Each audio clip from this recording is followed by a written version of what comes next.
You don't want to fall into this ego-driven level of leadership where you are the one that is constantly directing people, but you aren't able to also take constructive criticism. If you're going to give it, you must be able to take it.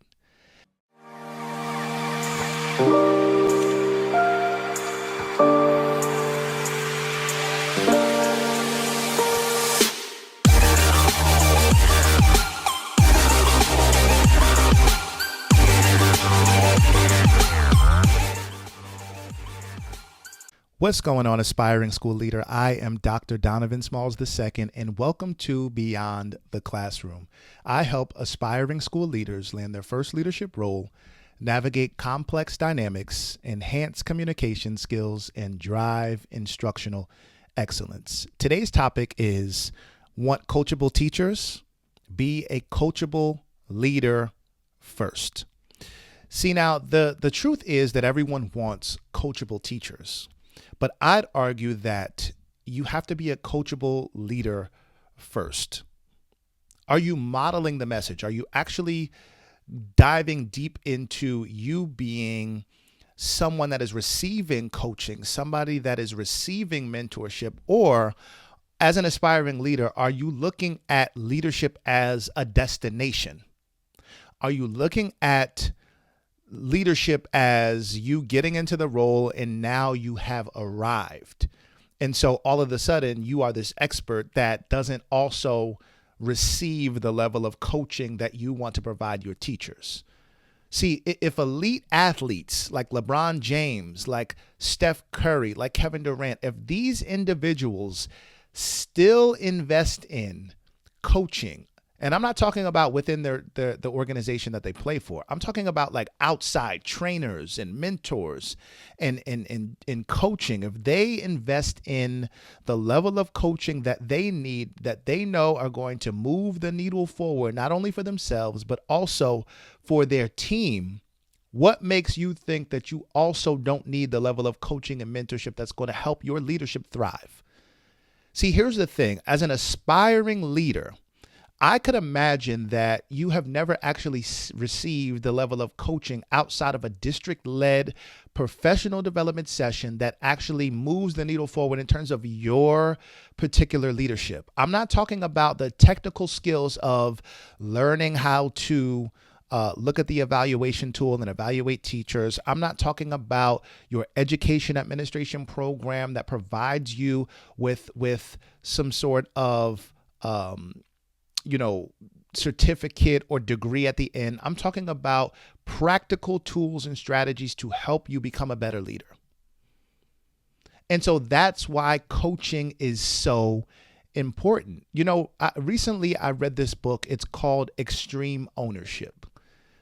And the premise of the book is amazing because it talks about how everything that we do in life, regardless of whether you consider yourself a leader or not, it comes down to taking ownership over the circumstance and the situation. Regardless of what happens, we cannot look at teachers and start to think that they're not doing what they're supposed to do without taking ownership of the level of support that we did or did not provide. We have to take ownership of that. And so as an aspiring leader, I don't want you to look at leadership as a destination. I want you to look at leadership as, I want you to look at your current role as you are preparing for what you will always be preparing for. And so right now, as an aspiring leader, you're preparing to land your first leadership role. You are trying to get the experience. You're trying to get the tools and the strategies that are going to help you land the role of your dreams. But once you land the role, you're still preparing for it. I believe that as a leader, you're never going to reach a destination. You are constantly preparing for the journey because you will not have all of the insight and the experiences that allow you to handle every single situation perfectly because we are imperfect beings. So what that means is you are gathering the experience, you are preparing for the role that you will always be preparing for. And that's why it's extremely important that you as a leader continue to invest in yourself and coaching. So today I'm sharing 5 powerful ways to lead with coachability. Number 1, lead with learning, not ego. The best leaders are lifelong learners, not know-it-alls. So I want you to embrace a posture of learning, right? And here's the thing. It's easy as a leader to start to fall into ego because people are going to constantly come to you for solutions, and they're going to have questions, and you can start to feel like you are the gatekeeper of answers when that's not true. You are not the gatekeeper of answers. People respect your position more times than not, right? They are looking for ways that we can collaborate together to be better for the students in order to increase student achievement, in order to get students from where they are to where we know they need to go. They're looking for collaboration. And so you want to lead with learning. You want to be able to ask questions and collaborate with teachers as opposed to leading with your ego and constantly trying to tell them what to do. Now, I'm not saying that there isn't a part of leadership where you need to be a director. I get that. I am 100% on board with that idea. However, you don't want to fall into this ego-driven level of leadership where you are the one that is constantly directing people, but you aren't able to also take constructive criticism. If you're going to give it, you must be able to take it.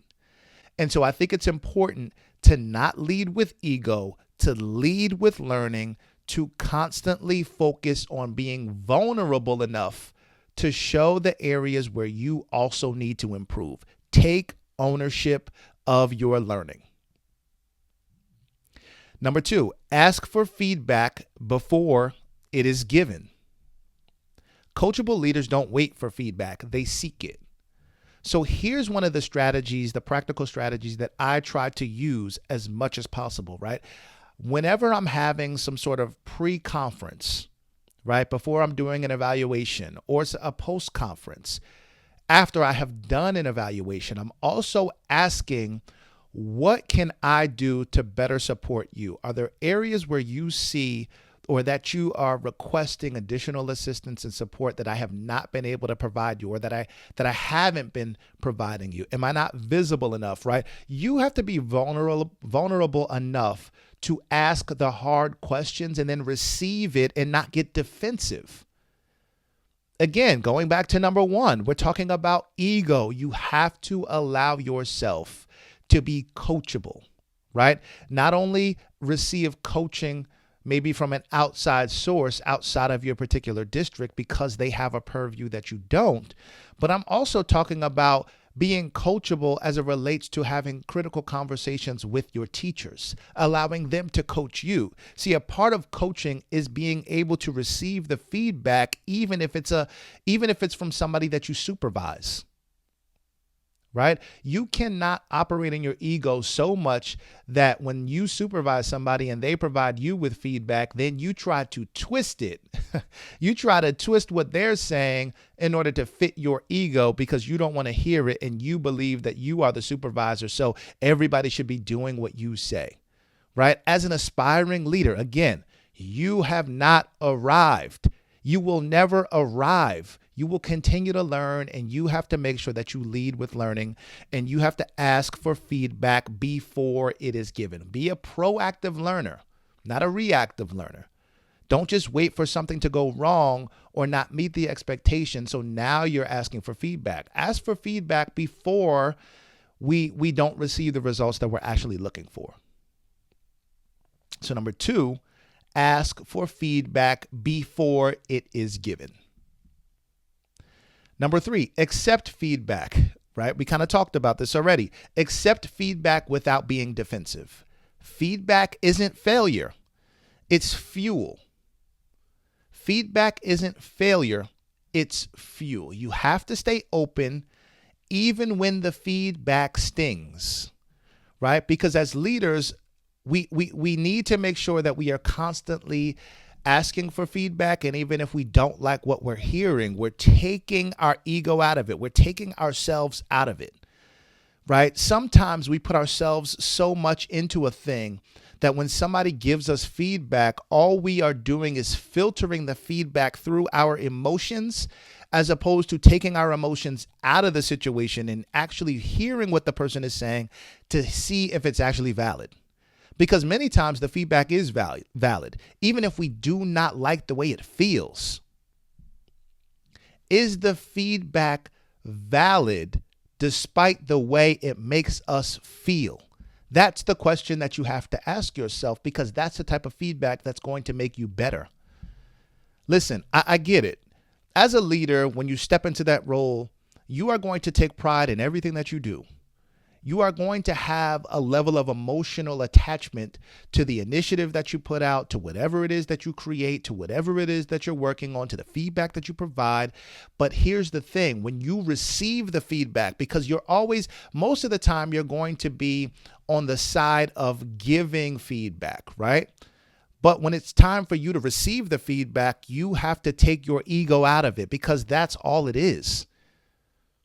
But once you recognize and pinpoint that, look, I'm being a little emotional in the way that I'm receiving this, you can now filter all of what they're saying, right? And some of it might not be valid, some of it might be. But filter it before you just dismiss it as the person is not doing what it is that they're supposed to be doing. Filter it first, see what's valid, and make the necessary adjustments. So number 3 was accept feedback without being defensive. Number 4, own your mistakes. The most coachable leaders don't hide their mistakes, they harvest them. Admitting your missteps creates safety for others to do the same. You have to be able to create an environment where people are okay with making mistakes, because you are going to make mistakes. I remember playing sports, right?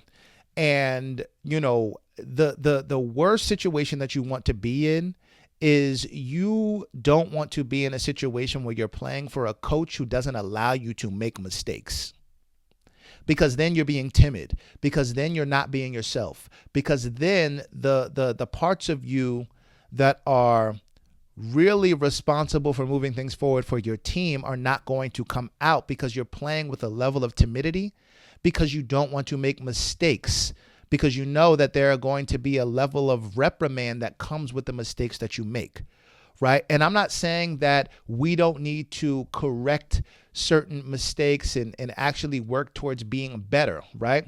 But I also think that you have to be able to model by showing a level of vulnerability that you are responsible, that you take responsibility for the mistakes that you make.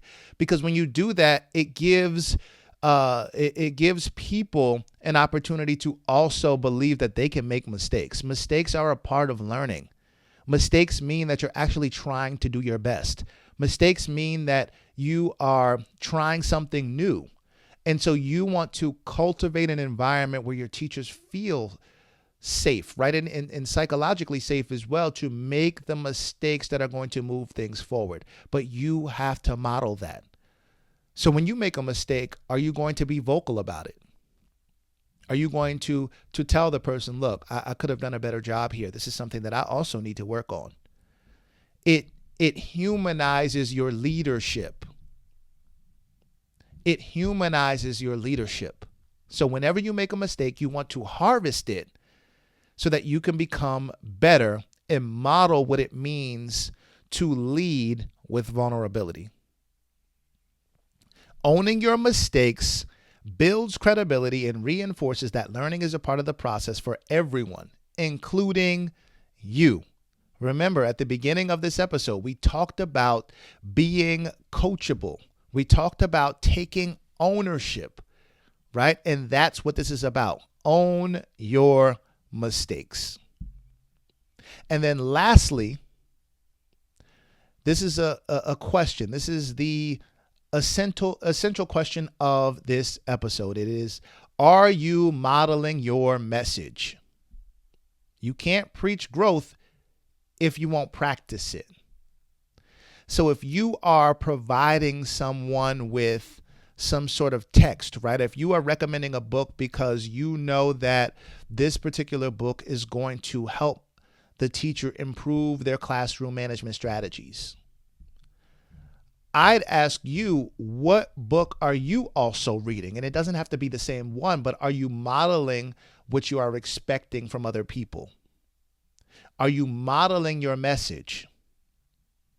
And I'm not talking about perfection, because nobody is perfect, right? I'm not talking about you allowing people to make you feel like you can't step into leadership because you don't have a certain level of experience that people are saying, right? A certain number of years of teaching experience, because that's the narrative, right? Don't allow people to put their insecurities on you, to then talk you out of doing what it is that you know you're supposed to be doing with your life. But I'm talking about modeling. I'm talking about continuing to get better. I'm talking about being a lifelong learner, showing people what it means to model what you're asking them to do. Your actions are louder than your expectations. Your actions are louder than your expectations. So you have to make sure that your actions are actually going to align with what you're asking other people to do. Walk the talk consistently, especially when no one is watching. That is critical, because sometimes we think that what we do when nobody is watching, nobody sees, but it's going to emerge in our leadership in some form or fashion, right? So today we talked about 5 powerful ways to lead with coachability, right? And the question is, if you want coachable teachers, are you coachable as a leader first? So our 5 keys were: number 1, lead with learning, not ego. Number 2, ask for feedback before it is given. Number 3, accept feedback without being defensive. Number 4, own your mistakes. And number 5, are you modeling your message? I hope that you gained some value from this episode. And if you're looking for coaching and mentorship, I would encourage you to join my coaching program, Elevate Your Impact, which officially launches May 1st. Don't hesitate to reach out if you are somebody who actually is committed to getting better and taking your leadership to the next level. And I'd also encourage you to go ahead and grab a copy of my latest book, Beyond the Classroom, which is going to help you navigate the interpersonal and organizational complexities of school leadership to help you get to where you want to be. As always, I hope you have a great week of teaching, leading, and learning. Take care. I love that you talked about mindset, because mindset is extremely important as you become a school leader. And so that leads us into our second complexity, which is navigating the learning curve, right? Whenever you are promoted to the next level in your career, you will always begin as a novice. So it doesn't matter that you were an effective classroom teacher, you have raving reviews from your students. Becoming a school leader is a different skill set. And so we need to start teaching aspiring school leaders that it takes a level of emotional intelligence and self-awareness to understand just because you got results doesn't mean you're going to get results here. You need to work at this. And so one of the things I constantly think about is the fact that the learning curve can be steep. As a teacher, I'm walking into the building with a set schedule. As a leader, I might have a set schedule if I'm planning properly, but it might immediately become obsolete as soon as I walk in the building. The learning curve that I had to navigate was, I'm walking in the building with my bags on. Teachers are firing questions at me. I haven't even made it to my desk yet. How am I navigating that? With being tactful.